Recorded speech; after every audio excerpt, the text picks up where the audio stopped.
So I'm going to start by bringing in some of the details in my flowers here. And notice that I am using the side of my pencil. I am trying to just kind of get some placement of where my flowers are. That fine detail where I stand my pencil up like a soldier, that's going to happen later on. Now, another tool that you all are going to be using, another tool that you're all going to be using is your blending stump.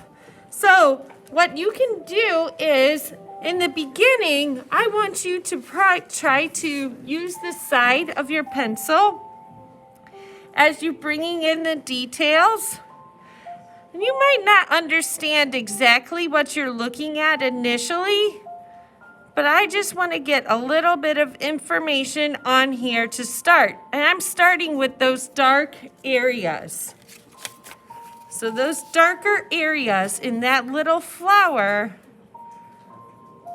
I'm just going to start shading a little bit. I can stand my pencil up later on and begin putting in all of the fine details. But for right now, I'm going to just work on just some of those little details in the shadows. And it's just a shadow, so it's really not a whole lot of fine detail on my picture. Your picture might be different.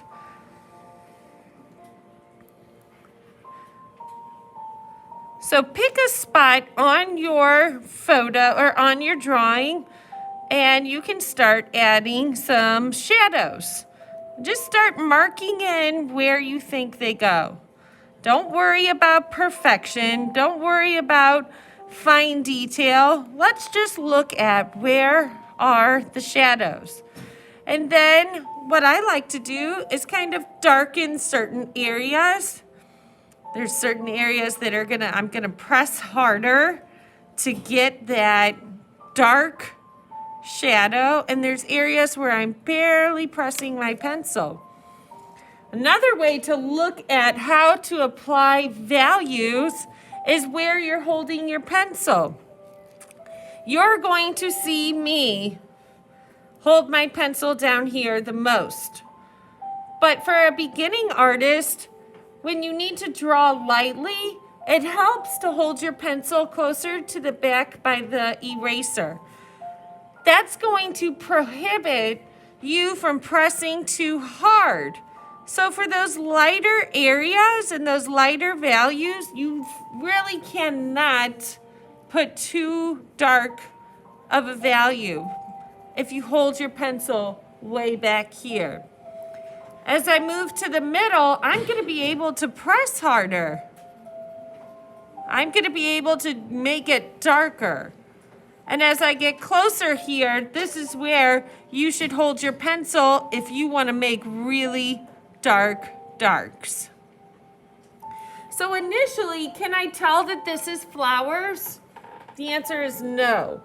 And that's okay. Your job with this still life is to start identifying the range from dark to light. Your lightest light is your white paper showing through. Your mid-tones in between, that's where you're pressing lighter, and like I said, near the back where your eraser is. And then pressing harder with your really dark tones. So that is your only job today. No fine detail, just figuring out where are the dark shadows. I like to pick one section and start there. And I'm just going to move my way around.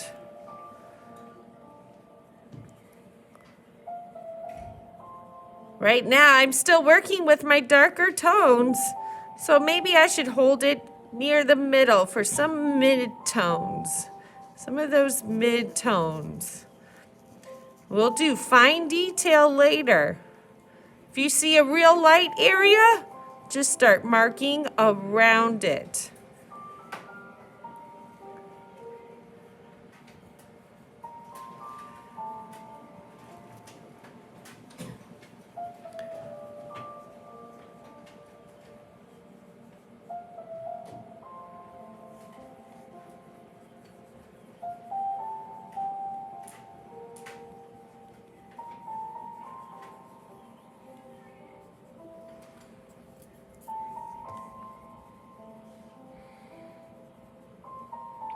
Right now, all I see are some little, somewhat circles or smudges of different values. That is exactly what I want you to do with your drawings. My drawing is a bit more complex in comparison to some of the drawings you chose to do. No problem.